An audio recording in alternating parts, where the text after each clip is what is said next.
जय हिंद। इस वीडियो में हम समझेंगे कि बिजली घर में बिजली कैसे बनाई जाती है, कैसे ट्रेन से कोयला लाकर कोल यार्ड से उसे हम लोग बॉयलर में पहुंचाकर स्टीम बनाते हैं और टरबाइन के द्वारा अल्टरनेटर को घुमाकर हम करंट बनाकर भेज देते हैं। साथ ही इसमें वाटर साइकिल कैसे चलता है उसको समझते हैं। ये काफ़ी कॉम्प्लिकेटेड है, लेकिन इसमें एनिमेशन के द्वारा आपको काफ़ी ईजिली समझ में आ जाएगा। देखिए, जो इलेक्ट्रिक पावर प्लांट होता है वो बहुत बड़ा यूनिट होता है। वो लगभग 3-4 किलोमीटर एरिया में फैला होता है, जिसमें से कई खंड होते हैं। हम एक एक पार्ट को सबसे पहले पहुंचते हैं। हमको वहाँ हीट उत्पन्न करना है, स्टीम बनाने के लिए, पानी खौलाने के लिए हमें हीट चाहिए। ये हीट हमें कोयले से मिलती है। अब वहाँ थोड़ा मोड़ा कोयला नहीं चाहिए, बहुत ज़्यादा चाहिए, क्योंकि कोयला घट जाएगा तो बिजली प्लांट बंद होगा और पूरे शहर में बिजली कट जाएगी। इसलिए हम लोग 1.5 मिलियन टन 1.5 मिलियन टन कोयला को रखते हैं, जो 40 दिन का स्टॉक होता है। ये कोयला को हम लोग कोल यार्ड में रख देते हैं। इसे कोल हैंडलिंग डिपार्टमेंट को सौंप दिया जाता है। यहाँ ट्रेन आती है और इस कोयले को यहाँ पर खाली करके डंप करके चली जाती है। कोल यार्ड में जब ट्रेन पहुंचती है तो इस ट्रेन से कोयले को नीचे गिरा लिया जाता है और नीचे इसका स्टोरेज बना रहता है, जो पूरे प्लांट तक लेके जा सकता है। एक एक करके हर एक वैगन से कोयले को गिरा दिया जाता है, रिलीज करके नीचे स्टोरेज में। इसे खाली करने की कई विधियां होती हैं। देखिए क्या किया जाता है, जो कभी कभी जो बॉक्सेन वाले डिब्बे होते हैं जो ऊपर से खुले रहते हैं, उनको ले आया जाता है और उनकी कॉपलिंग को छोड़ा दिया जाता है, जिससे वो एक डिब्बे से दूसरे में पकड़े रहते हैं।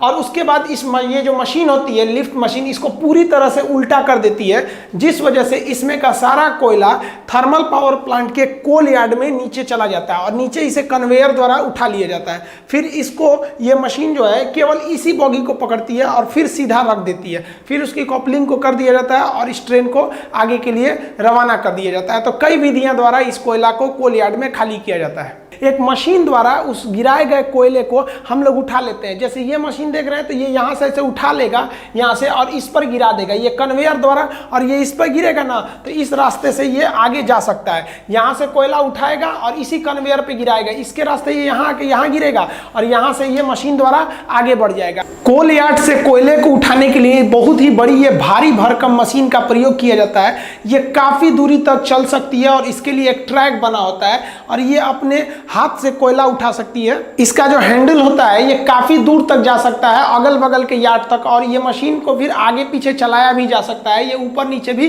खिसक सकती है। देखिए, इस मशीन का जो अगला दांत होता है ना, वो आगे की ओर होता है, तो ये इस तरह से कोयले को उठा लेता है और इस साइड में ले जाके पटक देता है। आप देखिए, इधर जाएगा तो ये उठेगा और इस तरह से उठाते हुए जाएगा ये, और जब उस साइड का सर्किल चलेगा तो ये अपने ऊपर इस साइड में ले जाके कन्वेयर बेल्ट के ऊपर पटक देगा सारा कोयला। तो इधर से लोड होगा और इसी मशीन द्वारा उस साइड में अनलोड हो जाएगा। इस तरह से करने से आप यहाँ क्लोज लुक में देखिएगा तो ये नीचे से ऐसे उठा के ले आ रहा है और अपने ही पास गिरा ले रहा है। जैसे ये इधर से जाएगा और इस साइड में ले आके यहीं पर गिरा ले रहा है। जस्ट इसके नीचे आपका कन्वेयर बेल्ट जो इस पूरे कोयले को आगे भेजेगा और ये यहीं पे इसको डंप कर देता है। देखिए, यहाँ से ये निकल गया कन्वेयर बेल्ट पर। ये कन्वेयर बेल्ट पूरे प्लांट तक आगे की ओर कोयला को पहुंचा देता है, जहां तक इसको जरूरत है प्लांट में, चाहे वो कितना भी आगे प्लांट हो।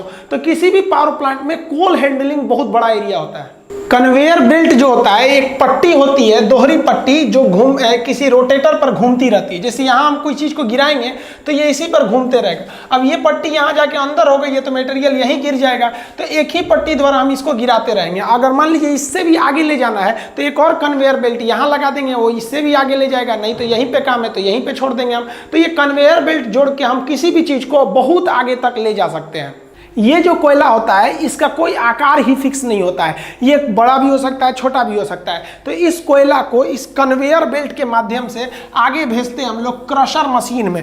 क्रशर मशीन क्या होता है, कोयले को छोटे छोटे टुकड़ों में तोड़ देता है, लेकिन इन टुकड़ों को हम अभी भी आगे जलने के लिए नहीं भेजते हैं। इसको इसके आगे फिर इस कन्वेयर बेल्ट द्वारा इसे हम पल्वराइज करने के लिए, मतलब पाउडर बनाने के लिए एक बाउल मिल में भेजते हैं। ये बाउल मिल में ये जो कोयला होता है एकदम पाउडर की तरह हो जाता है। जितना पतला पाउडर हम लोग लगाते हैं चेहरे पे ना, उस तरह से ये पाउडर को पीस के एकदम आटा बना देता है, ताकि पूरा कंप्लीट जल जाए। अंदर उसके जो ऐश यानी राख है वो बहुत ही कम बने। तो आप सोचिए, किसी भी पावर प्लांट का सबसे ज्यादा अगर कोई एरिया ऑक्युपाई करता है ना, तो 50% एरिया तो कोल यार्ड ही लेके चला जाता है। सोचिए, एक ट्रेन को ले आने का जगह बनाना रहता है पूरा स्टेशन की तरह। वहां ट्रेन आएगी, फिर उसको खाली करना है, फिर सोचिए 1.5 मिलियन टन कोयला को रखने के लिए जगह बनाना लगाना है, फिर उसके लिए कन्वेयर बनाना है। तो ज़्यादातर एरिया पावर प्लांट का, बिजली घर का, वो उसका अप्रोक्स 50% एरिया लेके चला जाता है आपका केवल कोल यार्ड हैंडलिंग डिपार्टमेंट। देखिए अब जो कोयला आता है वो पल्वराइज होता है, मतलब एकदम पाउडर की तरह होता है, और उसे कोयला को हम लोग बॉयलर मशीन में डालते हैं। बॉयलर एक ऐसी मशीन होती है जिसमें आग लगाया जाता है, बॉयल किया जाता है, किसी चीज को ऊपर रख नीचे फर्नेस यानी भट्टी में आग लगाकर ऊपर किसी चीज को बॉयल करना, उबालना बॉयलर कहलाता है। तो इस बॉयलर में कभी भी हम लोग बड़े बड़े कोयले को नहीं डालते हैं, बल्कि वो पल्वराइज कोयले को डालते हैं पाउडर की तरह। जैसे इसमें पाउडर की तरह डालते हैं, ये कोयला यहाँ पर जलने लगता है। देखिए जो बॉयलर होता है, जब इसमें कोयला जलता है तो कोयले के जो भारी कण होते हैं वो नीचे बैठ जाते हैं, तो उसकी गंदगी ज्यादातर नीचे चली जाती है, और जो ऊपर रहते हैं उन्हें फ्लाई एश कहते हैं, वो फ्लू एयर के रूप में वो ऊपर का धुआं निकल जाता है। और इसमें इस तरह से गर्म हवा की जाती है जिसे प्री हीटेड एयर कहते हैं, कि कोयले की जो नमी है वो सूख जाए और कोयला अच्छे से इसमें जल सके, और पाइप के रास्ते से इसमें पानी आता है, और इसके जितने भी बॉटम एश होते हैं वो नीचे चले आते हैं, और फ्लाई एश जो उड़ने वाले धुआं होते हैं वो ऊपर चले जाते हैं, और ये जाके पूरे ये ट्यूब को गर्म कर देता है जिसमें पानी भरा रहता है, जिससे कि स्टीम बनते हैं। बॉयलर में जो पानी डाला जाता है वो पानी पाइप के रूप में रहता है। आप देखिए पूरा पाइप के अंदर पानी है और इसमें आग लगा हुआ है, ये कोयले का जो पाउडर के रूप में वही आग लगा हुआ है। अब आप बताइए, ये आग के संपर्क में ये जितने पाइप हैं, इन पाइप में पानी है। अब ये नीले रंग के दिख रहे हैं, गर्म होकर लाल हो जाएंगे, और ये ऊपर बॉयलर का जो टंकी रहता है इसी में से पानी आ रहा होता है। ये पानी नीचे के आग के द्वारा पाइप के अंदर ही स्टीम बनने लगता है और सुपर हीटेड हो जाता है। बॉयलर के ऊपरी भाग में एकदम सुपर हीट, एकदम स्टीम बन जाता है, और इस स्टीम को इस बॉयलर से आगे निकाला जाता है। ये कोयला जब जलता है तो इसके ऊपर पानी रखा रहता है, पानी की एक टंकी रहती है, अतः यह कोयला जल के उस पानी की टंकी को गर्म करके स्टीम बनाता है। तो स्टीम बनाएंगे तो हम आगे के फंक्शन को समझने से पहले अभी यहीं कोयले का निपटारा कर देते हैं। कोयला जल के स्टीम बन गया, बचेगा क्या? धुआं बचेगा और राख बचेगा। अब दो तरह की राख होती है, जो भारी राख होती है वो नीचे की ओर चली जाती है, जिसे हम लोग बॉटम ऐश कहते हैं। बॉटम ऐश मतलब नीचे चले आना। तो ये बॉटम ऐश को नीचे जो होता है, एक जाली होता है जो वाइब्रेट करता है, सारा राख नीचे चला जाता है और इसे एक स्टोर में रख लिया जाता है, और इसे सीमेंट कंपनी को दे दिया जाता है, जिसमें सीमेंट बनाने के काम में आता है ये। तो बॉटम ऐश ऐसे चला गया। लेकिन जो उड़ रहा था इसमें, अभी जो आगे उड़ रहा था ऊपर की ओर, उसे फ्लाई ऐश कहते हैं, उड़ता हुआ राख। ऐश मतलब राख होता है, तो फ्लाई ऐश मतलब उड़ता हुआ राख। अब आप बताइए, उड़ता हुआ राख को अगर इस चिमनी के माध्यम से ऊपर भेज देंगे तो पूरे हवा में ये कोयला भर जाएगा, सांस लेंगे तो फेफड़े पे चिपक जाएगा काला काला। तो हमको जरूरी है कि इस धुएं में से जितने भी हानिकारक चीजें उनको छान लिया जाए।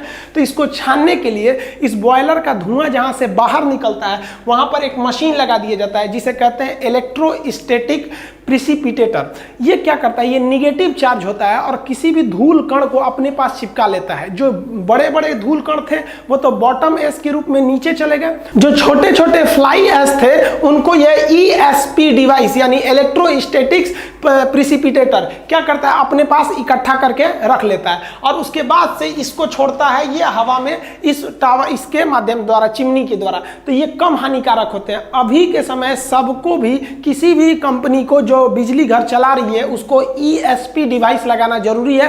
कहेगा कि ESP डिवाइस का काम क्या होता है? तो प्रदूषण को कम करना है। धुआं तो निकाल दिए, अब हम समझते हैं बॉयलर क्या है। तो देखिए यहाँ पर ये जो बॉयलर था इसका हम धुआं निकाल दिए। अब बॉयलर में क्या होता है? एक भट्टी होता है, फर्नेस, भट्टी मतलब फर्नेस होता है।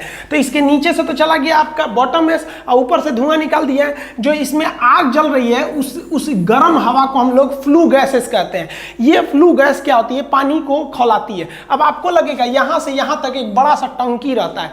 गलत बात है, ये टंकी नहीं रहता है, बल्कि इसमें छोटे छोटे पाइप रहते हैं और उस पाइप में पानी आया रहता है। अब ये पाइप जो होते हैं छोटे छोटे रहते हैं, पतले पतले, इसलिए पानी का एरिया कम रहता है, वो चारों ओर से गर्म हो जाते हैं। और एक पाइप दूसरे पाइप से टच में नहीं रहता है, ऐसे लटका रहता है, उसके चारों ओर आग रहती है, तो ये बहुत ही जल्दी गर्म हो जाता है। नीचे का एरिया गर्म होता है, ऊपर में तो एकदम ये सुपर हीट हो जाता है पानी। अब ये पानी आता कहाँ से? तो पानी नीचे के रास्ते से आता है, ऐसे चढ़ाया जाता है, इसको नीचे से पाइप से चढ़ाया जाता है, जानबूझ के इसको टच करके चढ़ाया जाता है ताकि ये जब जलने के लिए जाए, खोलने के लिए जाए तो उससे पहले ही ये यहाँ इसके संपर्क में आ जाए और यहाँ संपर्क में आने से पहले ही थोड़ा और गर्म हो जाए। तो पानी को मेन बॉयलर में जाने से पहले ही इस आग के संपर्क में लाकर थोड़ा सा गर्म करने से हमें इकोनॉमिकली थोड़ा ज़्यादा फायदा होता है। इसलिए यहाँ बने टंकी को हम इकोनोमाइजर के नाम से जानते हैं। ये किसी भी पानी को खोलने से पहले ही थोड़ा गर्म कर देता है। ये मानिए ना, आप एकदम ठंडा पानी को गर्म करेंगे, उससे अच्छा है कि आप थोड़ा सा गर्म पानी उसे और गर्म कर देंगे, तो ये थोड़ा सा पहले ही गर्म कर देता है इकोनोमाइजर। इकोनोमाइजर को अलग से हीट देने की जरूरत नहीं पड़ती है, ये फर्नेस जो भट्टी है इसी के हीट के संपर्क में आके पहले ही गर्म कर लेता है ताकि यहाँ पे गर्म हो जाए। और इसके एकदम टॉप वाले भाग में ये जो होता है एकदम खोल जाता है, जिसे सुपर हीट कहते हैं। आप ये देखेंगे ये बाहर से इसका शकल है, अब ये सुपर हीट हो गया, अब ये स्टीम बन गया है, स्टीम बन के नीचे लाया जाएगा, वो बहुत ही गर्म भाप बन गया है। अब ये स्टीम इस रास्ते से नीचे आएगा, देखिए यहाँ स्टीम के लिए पाइप दिख रहा है, अब ये स्टीम नीचे आएगा। स्टीम में कितना दम होता है सोचिए, कुकर का जो ऊपर का ढक्कन उठ जाता है, सीटी उठ जाता है, वो स्टीम के बदौलत। तो इतने छोटे से कुकर में, कुकर भी एक तरह से क्या है, बॉयल करता है, किसी भी पानी को गर्म करके बॉयल करता है, उबालता है। तो कुकर भी एक तरह का बॉयलर ही है, वो छोटा सा बॉयलर है। तो सोचिए इतना छोटे बॉयलर में ये हाल है, इतना बड़का बॉयलर से अगर जो स्टीम निकलेगा उसका कितना भयानक पावर होगा। अब इसी स्टीम को ले जाएंगे नचाने के लिए टरबाइन को, और टरबाइन नचेगा तो बिजली उत्पन्न होगा। देखिए टरबाइन जो होते हैं ना, वो एक पंखा होता है, ये कई पंखों के एक समूह होते हैं जिसे हम टरबाइन कहते हैं। टरबाइन भी कई तरह के होते हैं, high pressure turbine, intermediate pressure turbine, low pressure turbine. मतलब जो भाप आ रहा है वो इसे नचाएगा, इस टरबाइन को, इस पे ब्लेड लगे रहते हैं। देखिए ये है टरबाइन का शेप, इस पर से हाई प्रेशर का जो आता है आपका स्टीम, उस स्टीम को बहुत ही तेजी से गुजारा जाता है। इतना गर्म होता है वो, और इतना ज्यादा प्रेशर होता है कि वो इसको नचाने लगता है, और ये नचाना चालू करता है एक साइड से। तो देखिए जैसे स्टीम आया होगा तो शुरुआत में गर्म होगा, थोड़ा और जाएगा तो थोड़ा और ठंडा होगा, आगे जाएगा तो और ठंडा होगा। तो इसके एक हिस्सा को कहते हैं हाई प्रेशर टरबाइन। जब स्टार्ट करता है तब वहां बहुत ही ज्यादा गर्म रहता है, आगे जाएगा तो थोड़ा और ठंडा होगा स्टीम, तो इसे कहते हैं हम लोग इंटरमीडिएट टरबाइन। आगे गया तो लो प्रेशर टरबाइन, मतलब एकदम आगे जाने के बाद लो हो जाता है। तो टरबाइन घूमता है। यही टरबाइन जो होता है ये पूरे पावर प्लांट का हार्ट, हृदय कहा जाता है। इसे घुमाने के लिए स्टीम की जरूरत पड़ती है। तो अभी तक जो बना रहे थे हम लोग स्टीम कोयला से, वो केवल और केवल इसी टरबाइन को घुमाने के लिए।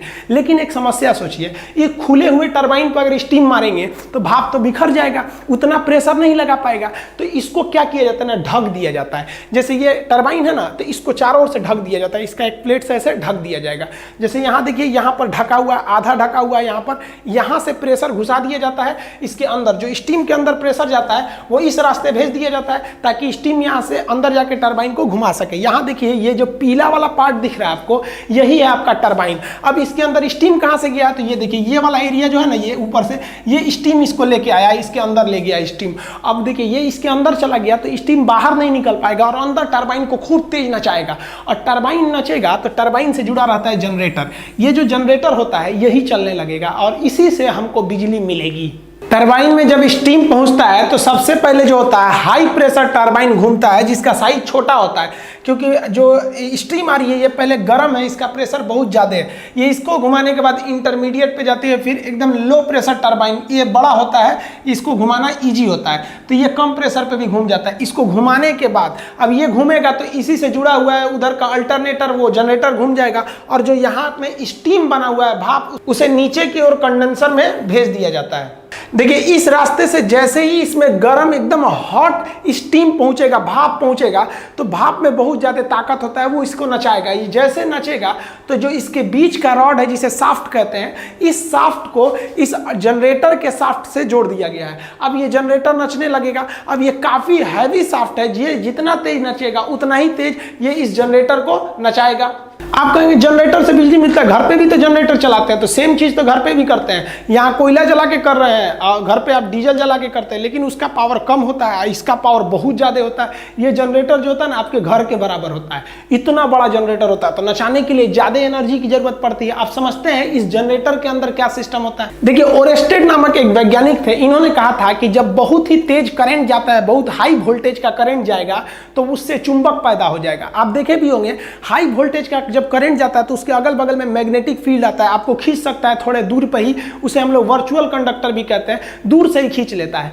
तो फैराडे नामक वैज्ञानिक ने दिमाग लगाया, कहा कि ससुरा जब इलेक्ट्रिसिटी से, करंट से चुंबक पैदा हो सकता है तो चुंबक से करंट क्यों नहीं पैदा हो सकता है। तो इन्होंने इसी सिद्धांत को घुमाकर कोशिश किया। इन्होंने कहा कि जब करंट जा रहा है तो चुंबक बन रहा है, तो एक काम करते हैं, हम चुंबक को ले जाते हैं, करंट बनेगा। तो ये क्या किए, एक तार को बीच में रख दिए यहाँ पर ऐसे, और इसके साइड में ना इसे चुंबक ले जा रहे थे। ये इसको ले जाने से ना इसमें बिजली बन ही नहीं रहा था। कहे कि चुराई तो उल्टा काम काहे नहीं कर रहा है। अब इनको दिमाग काम नहीं कर रहा था, ऐसे तार था, इसमें ऐसे चुंबक ले जा रहे थे, तो इनका काम ही नहीं कर रहा था। तो एक बार क्या किए इन लोग ना कि ये चुंबक को ना घुमा के, इसके अंदर जो चुंबक चारों ओर लगा के, और अंदर का जो तार था ना उस तार को राउंड नचाना चालू किए। जैसे ये कॉइल है ना, ये कुंडली, तो इसको ये राउंड नचाना चालू किए।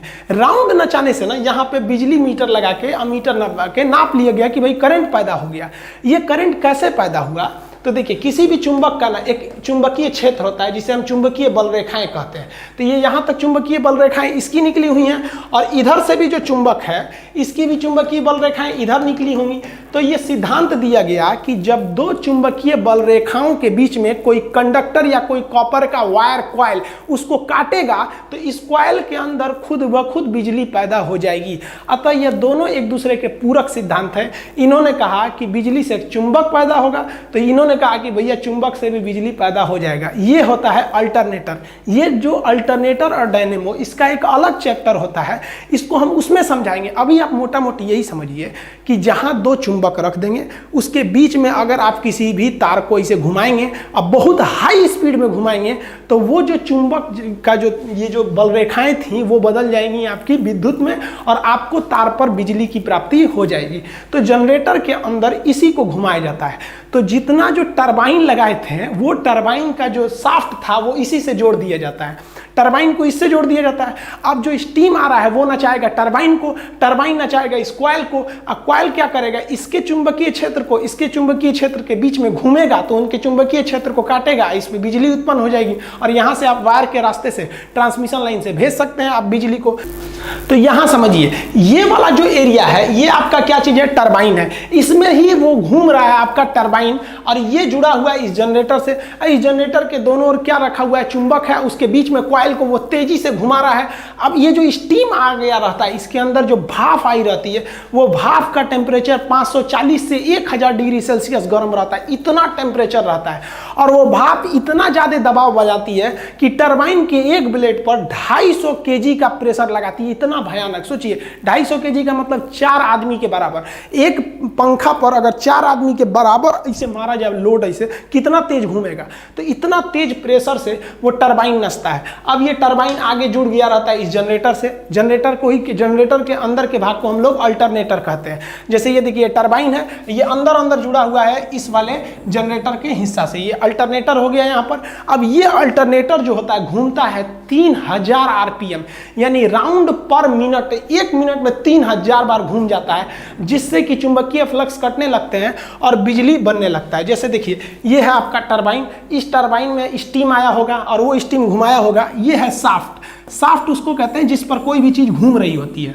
ये शाफ्ट के मदद से क्या होता है, ये टरबाइन जो होता है ये अल्टरनेटर से जुड़ा रहता है। अब ये टरबाइन को घुमाइएगा तो ये शाफ्ट भी घूमेगा, और ये शाफ्ट घूम के इस अल्टरनेटर को घुमाएगा, और इसके अंदर साइड साइड में है चुंबक, अब बीच में कॉइल घूमेगा, और उसके घूमने से पैदा हो जाएगी आपकी बिजली। देखिए जनरेटर के अंदर जो होता है एसी करंट उत्पन्न करने वाले जनरेटर को हम अल्टरनेटर कहते हैं। इसमें एक भाग जो होता है रुका रहता है, जो रुका रहता है उसे स्टेटर कहते हैं। आपको पता है अब इसके अंदर एक को नचाना पड़ेगा तभी इलेक्ट्रिसिटी पैदा होगी, तो जो नचने वाला भाग होता है उसे हम लोग कहते हैं रोटर। तो ये घूमेगा और ये स्थिर रहेगा। अब एक बात बताइए, इसको ऐसे खुला छोड़ देंगे, कोई घूमेगा तो करंट मार देगा, तो इसको साइड साइड में हम एक बॉडी कवर दे देते हैं। तो ये देखिए एक इस साइड में बॉडी कवर हो गया, एक इस साइड में हो गया कवर हो गया। अब यहाँ एक चीज फंस जाता है, जैसे आप कवर करिएगा तो इसको जो घूमने वाला हिस्सा है, ये जो शाफ्ट है, इसको बाहर निकालिएगा। जैसे बाहर निकालिएगा तो ये इसके बॉडी से टच हो जाएगा, इसमें रगड़ करने लगेगा। तो हमको एक ऐसे चीज की चाहिए जो इसके बॉडी से टच भी हो जाए और रगड़ भी ना करे, तो इसके लिए इसमें बेयरिंग लगा देते हैं। बेयरिंग डबल लेयर की होती है, जिसका बाहर का एरिया नहीं घूमता है वो बॉडी से चिपक जाएगा और अंदर का एरिया घूमेगा। तो अंदर का एरिया को इसके शाफ्ट से फंसा देते हैं और बाहर के एरिया को बॉडी से, तो ये बॉडी को पकड़े भी रहेगा और अंदर अंदर घूमते भी रहेगा। इसको बंद कर देंगे तो ये अंदर वाला क्या होगा, नचेगा, और बाहर वाला स्थिर रहेगा। ये तो ये ब्लू कलर का ये इसका बॉडी है, अब ये नचने लगेगा। ये बेयरिंग देखिए, बाहर वाला स्थिर है, अंदर वाला घूमेगा, इस तरह से इलेक्ट्रिसिटी जनरेट हो जाएगी। और इस बिजली को क्या किया जाता है, बहुत ही हाई पावर के ट्रांसफार्मर को दे दिया जाता है। ये ट्रांसफार्मर को हम पावर ट्रांसफार्मर कहते हैं, इसे स्टेप अप ट्रांसफार्मर कहते हैं। ये ट्रांसफार्मर उस पैदा हुए बिजली को ज्यादा दूर तक भेजने के लिए इसके वोल्टेज को बढ़ाकर 2,20,000 वोल्ट यानी 220 kV से भी ज्यादा कर देते हैं। अब ये इस ट्रांसफार्मर पे डिपेंड है कि कितना वोल्टेज कर रहा है, और तब उसको क्या करते हैं, ये बड़े से ट्रांसफार्मर इसके पावर लाइन के द्वारा, ट्रांसमिशन लाइन द्वारा आगे की ओर भेज देते हैं। ये तो हम आपको इसके बारे में पूरी कंप्लीट जानकारी बता दिए हैं कि कैसे बिजली को भेजा जाता है, इसका A to Z पार्ट आइए भेज दिया जाता है। इसीलिए जिस गांव में बिजली बनती है उस गांव के ट्रांसफार्मर से उस शहर को बिजली नहीं दिया जाता है। क्यों नहीं दिया जाता है, क्योंकि यहां से जो बिजली निकल रही है 2,20,000 वोल्ट पे निकली है। किसी के घर में दे दीजिएगा उड़ जाएगा, तो उसके घर को ना देके इसे दूसरे जगह ट्रांसफर कर दिया जाता है उस बिजली को। अब एक चीज आप सोचिए कि जो स्टीम बना था भाप, उसे दूसरा भफवा कहां गया। भाप तो आया था इस टरबाइन के अंदर में, भाप गया कहाँ, निकला ही नहीं। तो ये भाप जो है अगर आप इसे ठंडा कीजिएगा तो पानी बन जाएगा, और इसी पानी को अगर हम वापस बॉयलर में भेज देता हमें पानी की बचत हो जाएगी। तो क्या किया जाता है, ये जो टरबाइन घूम रहा होता है इसके नीचे एक बहुत बड़ा एक तो हम लोग बना लेते हैं, कंडेंसर का टब बना लेते हैं, उसी में उस ट्यूब में ले जाके भर दिया जाता है इस भाप को, ताकि वो ठंडा हो जाए और दोबारा पानी बन जाए। तो इसके नीचे एक चेंबर रहता है जिसे हम कहते हैं कंडेंसर।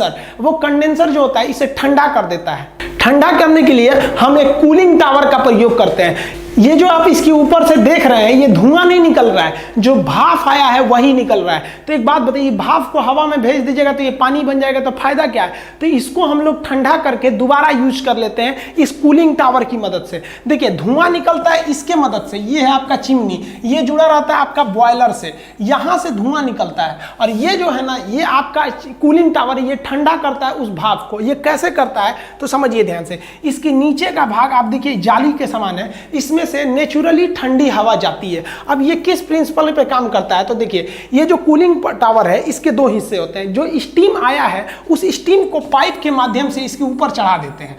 ये पाइप से चढ़ गया ऊपर में स्टीम भाप, और वो भाप जब ऊपर चढ़ेगा तो उतना देर में वो ठंडा हो चुका रहेगा, क्योंकि बहुत दूर से निकला है वो बॉयलर से, ठंडा हो जाएगा। तो इसे फुहारा द्वारा नीचे की ओर गिराते हैं।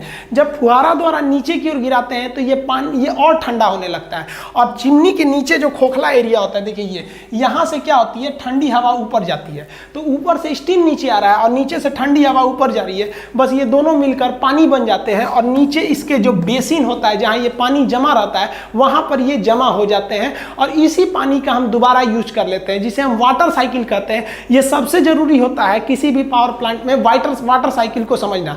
तो ये जो कूलिंग टावर है इसमें हम लोग स्टीम को नीचे से नहीं भेजते हैं, जो टरबाइन से बचा हुआ स्टीम नीचे गया था उसे मोटर की मदद से खींच के हम लोग इस कूलिंग टावर से बीच से गिराते हैं। ये खोखला होता है, और ये जब नीचे आता है तो एयर के संपर्क में आके पानी बन जाता है और ये बेसिन में जमा हो जाता है। लेकिन 100% पानी नहीं बन पाता है, वही जो थोड़ा बहुत पानी नहीं बन पाया रहता है वो भाप बन के बाहर निकल जाता है। ये 0% प्रदूषण करता है, ये तो पानी है एक तरह से, बन जाएगा पानी में। वाटर साइकिल सबसे जरूरी होता है। देखिए जब भी बिजली घर को लगाया जाता है तो उसे कोयले की बहुत ज्यादा जरूरत है, इसलिए उसमें ट्रेन का एक यार्ड बना देते हैं, और पानी की तो निरंतर जरूरत है, क्योंकि स्टीम के बिना आखिर टरबाइन नचाएंगे कैसे, तो इतना पानी लाएंगे कैसे। तो उसके लिए हम उसको नदी के पास सेट कर देते हैं, किसी भी रिवर के पास हम लोग क्या करते हैं उसे सेट कर देते हैं। लेकिन नदी का पानी इतना तो साफ रहता नहीं है, और नदी के पानी का लेवल हमेशा एक जैसा नहीं रहता है, कभी वो लेवल घट जाएगा कभी बढ़ जाएगा। तो इस नदी के पानी से हम मोटर की मदद से एक अपना तालाब बना लेते हैं, जिस तालाब को हम लोग रिजर्वायर या जलाशय कहते हैं। तो जिस किसी भी पावर प्लांट का अपना एक तालाब होता है, वो नदी से ही पानी को खींच लेता है। अब नदी के पानी उतना भी आपको उसमें मिनरल्स रहते हैं, तरह तरह के रहते हैं, कैल्शियम रहता है, ये सब रहता है। इस सब अगर कैल्शियम आयरन की मात्रा रहेगी तो पानी जल्दी भाप नहीं बनेगा। तो क्या किया जाता है, उस पानी को हम डीमिनरलाइज कहते हैं। तो डीमिनरलाइज करने वाले प्लांट को हम डीएम प्लांट कहते हैं। तो ये रिजर्वायर से हम इसको डीमिनरलाइज करके उसमें केवल H2O छोड़ते हैं उस पानी में, और ये पानी को हम क्या करते हैं, यहाँ से भेज देते हैं हम लोग ये कूलिंग टावर के नीचे बेसिन में। अब जरा देखिए, कूलिंग टावर के बेसिन में आप कहेंगे पानी कहाँ से आया था, तो वो टंकी का पानी, वो उसका पानी नहीं था बल्कि वो रिजर्वायर से गया था। तो इस कूलिंग टावर में दो तरह की पानी है, जो ऊपर से गर्म है थोड़ा और नीचे से ये ठंडा वाला आ रहा है यहाँ पे। अब इस पानी को, ये तो कूलिंग टावर के बेसिन में जमा हो गया, अब इसे हम आगे भेजते हैं। देखिए इस पानी को हमको भेजना है बॉयलर तक। तो ये जो पानी आ रहा है नीचे से, ये जा रहा है बॉयलर में। किस लिए जा रहा है भाई, तो गर्म होने के लिए जा रहा है। अब यहाँ इंजीनियरों ने बहुत अच्छा दिमाग लगाया, इसको भेजा इन लोग ने कंडेंसर के द्वारा। ये कंडेंसर कहाँ लगा रहता है, तो जो टरबाइन है उस टरबाइन के ठीक नीचे। अब आप याद कीजिए, टरबाइन तो नचा था भाप के द्वारा, और वो भाप कहाँ आया था, नीचे। और इस भाप को हम लोग भेजे थे कूलिंग टावर में। अब जानबूझ के इन दोनों पाइप को एक दूसरे के ऊपर सटा के भेजा जाता है, ताकि जो गर्म हवा निकली है ये जा रही है ठंडा होने के लिए। तो जब ये ठंडा होने के लिए जाएगा तो इधर से रिजर्वायर में होते हुए डीएम प्लांट से जो ठंडा पानी आ रहा है, ये ठंडा पानी इसके संपर्क में जैसे आएगा तो ये वाला जो आपका स्टीम है, इसी के संपर्क में आने से यहीं से पानी बनना चालू हो जाएगा, ताकि यहाँ जाकर पानी बनने में आसानी हो जाए। और साथ ही साथ ये जो पानी जा रहा है डीएम प्लांट से, ये बॉयलर में गर्म होने के लिए जा रहा है, तो इस गर्म स्टीम के संपर्क में आने से ये यहीं पर प्री हीट हो जाता है, थोड़ा पहले ही गर्म हो जाता है। तो हल्का सा तो ये यहीं गर्म हो गया। अब एक चीज ध्यान दीजिए, इसको हम लोग चाहते तो डायरेक्ट यहां से चढ़ा देते ऊपर की ओर, लेकिन ऊपर की ओर जानबूझकर नहीं चढ़ाया गया, क्योंकि डायरेक्ट पानी चढ़ाएंगे तो उस पानी का टेम्परेचर अभी भी बहुत ही ज्यादा ठंडा है, बहुत ज्यादा गर्म नहीं है। तो इसको क्या किया जाता है, आप याद कीजिए कि जो यहाँ पर हमारा जो यहाँ बॉयलर था, बॉयलर के सटा के यहाँ एक टंकी रहती है छोटी सी, जिसे हम लोग कहते हैं इकोनोमाइजर। ये क्या करता है, पानी इस इकोनोमाइजर के रास्ते जाता है, और ये इकोनोमाइजर इसी ही भट्ठी से गर्मी ले लेता है, हीट ले लेता है, जिससे कि हमको इकोनॉमिकली थोड़ी बचत हो जाती है, और ये पानी पहले ही गर्म हो जाता है, प्री हीट हो जाता है। और उसके बाद इसको इस साइड ले आते हैं पतले पतले पाइप द्वारा, और इस पाइप को यहाँ घुमाते हैं इस तरह से। अब ये पाइप में पानी भरा हुआ है, ये पानी गर्म होने लगेगा, और गर्म होने के बाद ये क्या बनेगा, भाप बनेगा, भाप बन के स्टीम बनेगा। अब आप बताइए स्टीम कहाँ जाएगा, ये टरबाइन में जाएगा, टरबाइन को नचाएगा। यहाँ से आपको दो साइकिल आगे बढ़ेंगे। एक साइकिल हो जाएगा वाटर साइकिल की पानी कैसे फ्लो कर रहा है, दूसरा हो जाएगा आपका कि बिजली कैसे बन रही है। तो पहले हम लोग वाटर फ्लो को समझते हैं, वाटर कैसे फ्लो हो रहा है। तो स्टीम जो यहाँ पे है बाबू देखिए ध्यान से, ये स्टीम जो है इस टरबाइन को नचा के अंदर घुस जाएगा, अंदर घुस के ये वाटर कूलर में जाएगा, वाटर कूलर में ये कूलिंग टावर में ठंडा होकर नीचे बेसिन में पहुंच जाएगा। बेसिन में एक्स्ट्रा पानी कहाँ से आ रहा था, तो नदी से। नदी से के कैसे आएगा, रिजर्वायर में। रिजर्वायर के बाद ये डीएम प्लांट के माध्यम से इसमें पहुंचेगा। इसके बाद से ये कहां जाएगा भाई, तो ये आगे बढ़ेगा। अब ये आगे बढ़ेगा इस पाइप से कंडेंसर के होते हुए इकोनोमाइजर के पास पहुंचेगा। अब इकोनोमाइजर से ये कहां पहुंच जाएगा, बॉयलर में। बॉयलर में गर्म होने के बाद स्टीम बनेगा, स्टीम पहुंचेगा कहां, टरबाइन में। टरबाइन के बाद कंडेंसर, कंडेंसर के बाद कूलिंग टावर, कूलिंग टावर के नीचे बेसिन, फिर नदी वाला पानी मिल के फिर कहां जाएगा, बॉयलर में। तो ये वाला जो हिस्सा है ये आपका चल रहा है आपका वाटर साइकिल। लेकिन इस वाटर साइकिल के अलावा अगर आप सोचेंगे करंट साइकिल को देखने के लिए, तो करंट कैसे बन रहा है, बॉयलर में बन रहा है स्टीम, स्टीम जाके नचा रहा है किसको, टरबाइन को, टरबाइन किसको नचा रहा है, अल्टरनेटर को, अल्टरनेटर जुड़ा है ट्रांसफार्मर से, बिजली बना के भेज दिया। तो बिजली घर में मेनली चीज होती है टरबाइन और जनरेटर, यही मेन होता है। अल्टरनेटर, जनरेटर के अंदर होता है अल्टरनेटर, ये दो मेन चीज हो गए। अब टोटल साइकिल अगर आप देखेंगे तो एक कोयला का साइकिल चल रहा है, वो कैसे हो रहा है, एक वाटर साइकिल है और एक करंट की साइकिल है। करंट साइकिल सबसे छोटा है, बॉयलर से स्टीम बना, वो आया टरबाइन में, टरबाइन नचा और वो अल्टरनेटर को दिया, वो नचा के बिजली बना दिया, ये निकल गया आपका करंट साइकिल। अगर पानी का साइकिल देखेंगे तो नदी के रिजर्वायर से आया ये डीएम प्लांट में, ये गया कूलिंग टावर के बेसिन में नीचे वाले भाग में, और बेसिन से ये आगे बढ़ा, ये कंडेंसर होते हुए इकोनोमाइजर से बॉयलर में पहुंच गया, बॉयलर से स्टीम बन के ये कहाँ गया, टरबाइन में, टरबाइन के नीचे फिर जाके ये भाप बन गया और ये कूलिंग टावर में चला गया। ये वाटर साइकिल हो गया। कोल साइकिल देखेंगे, कोयला कैसे आ रहा है, तो ट्रेन के रास्ते से कोल यार्ड में आया, कोल यार्ड के बाद उसको क्रश किया गया, क्रशर के बाद उसे पल्वराइज किया गया बॉल मिल में, उसके बाद इसे किस में भेजा गया हम लोग ने, बॉयलर में। बॉयलर में ये जला तो जो ऊपर उड़ गया उसे कहा गया फ्लाई ऐश, जो नीचे बैठ गया उसे कहा गया बॉटम ऐश। बॉटम ऐश को नीचे इकट्ठा करके सीमेंट को भेज दिया गया, फ्लाई ऐश को हम लोगों ने प्रिसिपिटेटर द्वारा छान के रख लिए लोग। इस तरह से आप टोटल बिजली कैसे बनती है ये पावर प्लांट समझ गए। अब इसमें आप एक चीज उतना अच्छा से नहीं समझे होंगे कि इसके अंदर बिजली कैसे बन जाती है, अल्टरनेटर के अंदर। तो ये अल्टरनेटर एक अलग ही टॉपिक होता है कि इसके अंदर कैसे बिजली बनती है। ये एक सिंपल सा तरीका है कि किसी भी चुंबक के अंदर कॉइल को घुमाएंगे तो बिजली बनने लगता है। तो ये अल्टरनेटर भी कई टाइप के होते हैं। ये थर्मल पावर प्लांट था, इसमें कोयला जला के बिजली बनाई गई। इसके अलावा गैस पावर प्लांट होते हैं, वो थोड़ा इसी की तरह होते हैं, थोड़ा अलग होते हैं। हाइड्रो इलेक्ट्रिक पावर प्लांट नदी द्वारा बिजली बनाए जाते हैं। परमाणु बिजली घर वो अलग होते हैं, उसको हम लोग कभी और चर्चा करेंगे। इसको हम लोग नेक्स्ट वीडियो में समझेंगे कि एसी करंट क्या होता है, डीसी क्या होता है, आखिर हम इस करंट को कैसे चाहेंगे तो एसी बना सकते हैं, कैसे चाहेंगे तो डीसी बना सकते हैं। मिलेंगे नेक्स्ट वीडियो में, तब तक के लिए जय हिंद।